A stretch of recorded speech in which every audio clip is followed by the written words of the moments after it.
stormy sky. From above, the earth darkened, shattered, until the sky opened up. Amidst exile and despair, a man is called Ezekiel, once a priest, now trembling under the divine light that splits the sky. He knelt down as a voice like the roar of water echoed. You will speak, even if they do not listen. You will warn them, even if they refuse. Jerusalem burned. Human bones were scattered across a valley of death. The glory of God once dwelled in the temple. Retreats rising in silence on the Mount of Olives. And then, the question made the thunder and lightning fall silent. Can these human bones come back to life? What happened next was unimaginable. The bones began to move. They shook, they rose, forming a mighty army. From the ruined temple, a river gushed forth, transforming the wilderness into the Garden of Eden. Life flourishes where only death reigns. This is no myth. This is not an ancient story locked in time. This is war, a battle between rebellion and redemption, between judgment and mercy, between the silence of exile and the voice of the living God.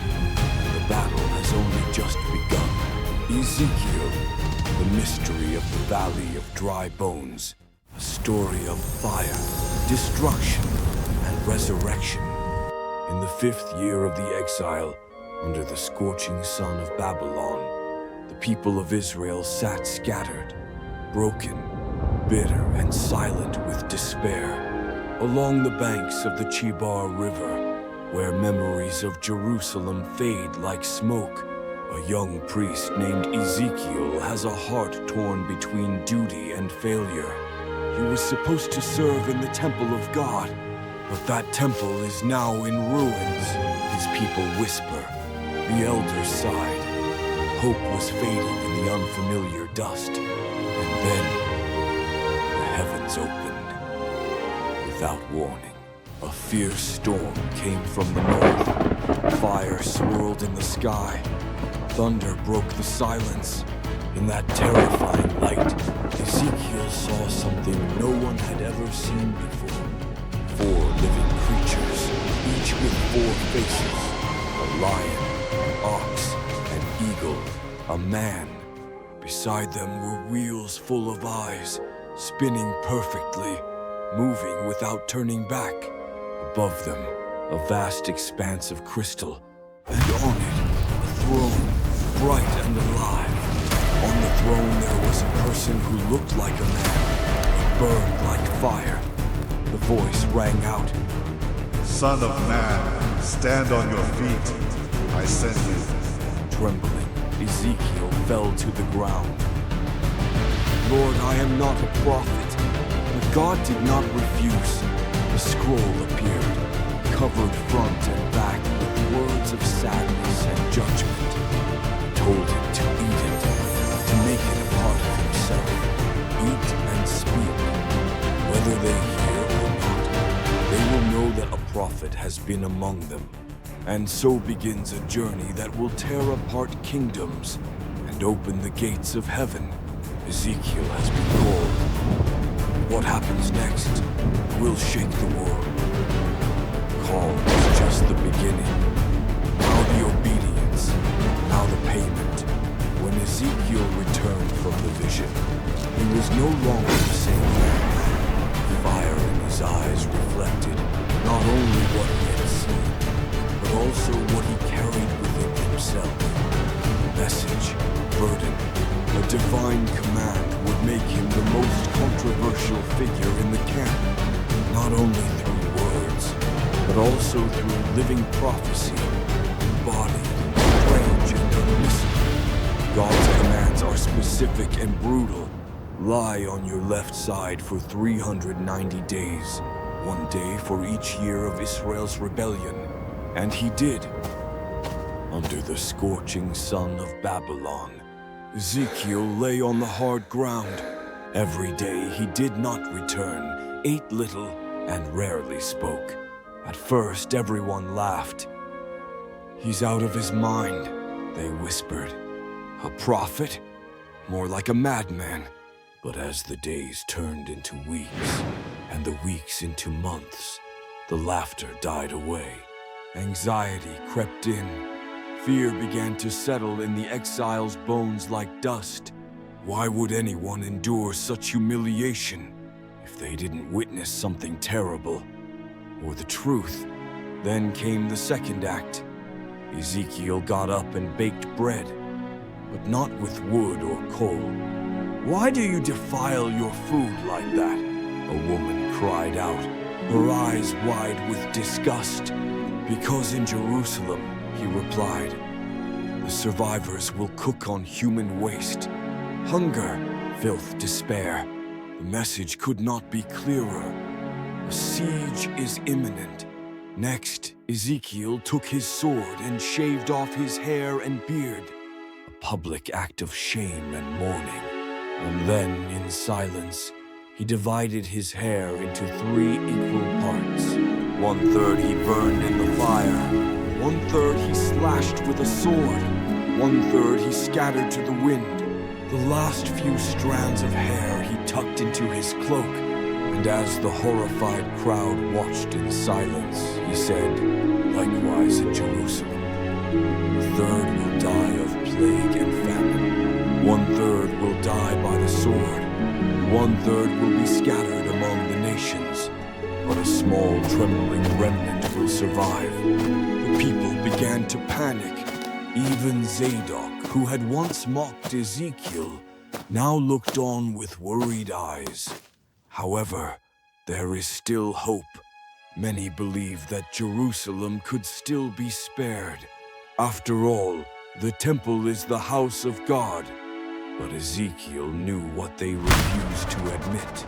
Then came the most brutal scene.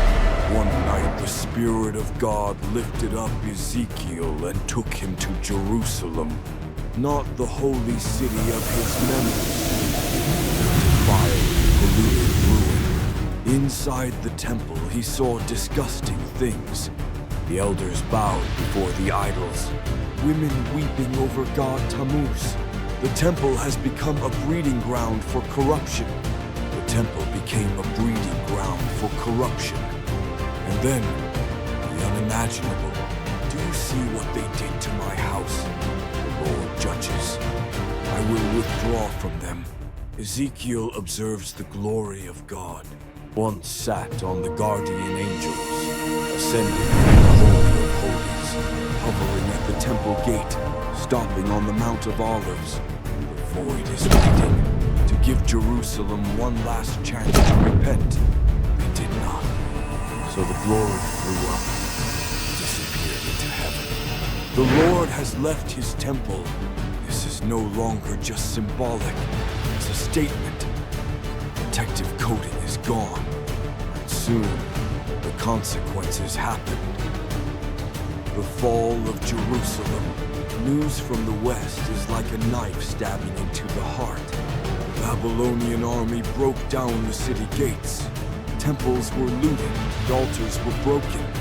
Fire burned down the city. Blood flowed in the streets. The house of God is no more. Zadok came to Ezekiel, his eyes red and his lips trembling. "You're right, we were abandoned." But Ezekiel replied in choked grief, "Number we have forsaken him before." At that moment, Israel died. Not just physically, but also in identity. They are a broken, humiliated, hopeless nation. The silence that followed seemed to last forever, but God wasn't finished yet. Then the miracle happened. The vision changed everything. God took Ezekiel to a desolate place, a valley full of dry bones, sun-bleached, lifeless. Too many bones stretching to the horizon.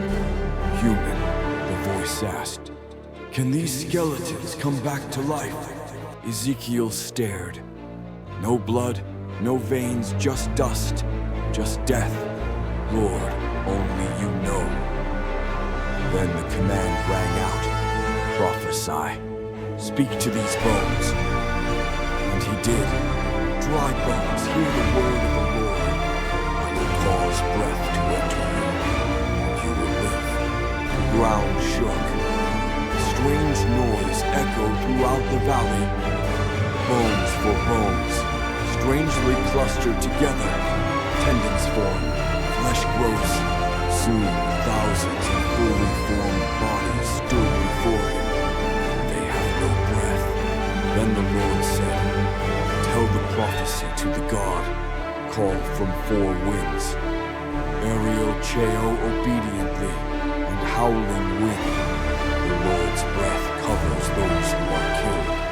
And suddenly, they live again. A powerful army stood up.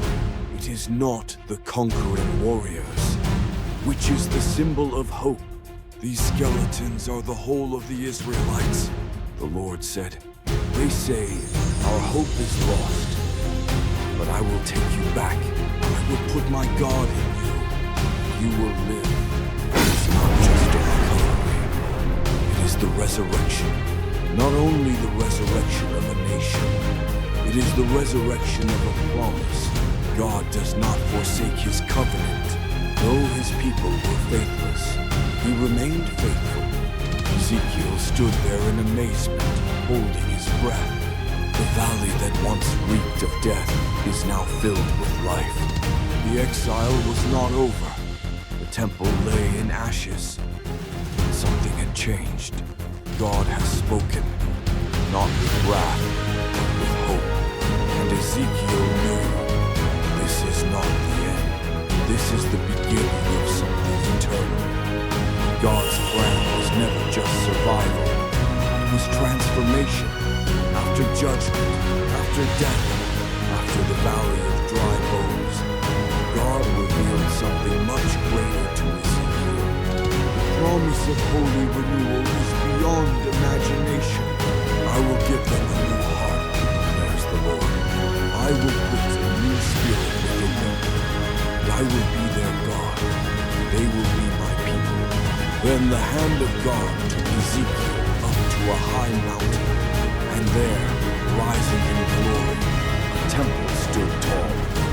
Not like Solomon's temple, not like the temple that burned down. This is something sacred, vast, radiant, untouched by sin. The temple gate is towering. The temple courtyard is long. And in the center of the temple, the presence of God has returned. From the east, a roar like a powerful stream of water came. Fire lit up the sky. The glory of God filled the temple again. Ezekiel fell face down on the ground in amazement. It is happening. God has gone. He's back. And then, from beneath the altar, a river. First it was just a trickle. Then it was a stream. Then it was a torrent. It flows from the temple, across the land, bringing life to everything it touches. The desert blooms. The trees are lush. The Dead Sea becomes fresh. Life returns where there was only death. This is not just a vision of recovery.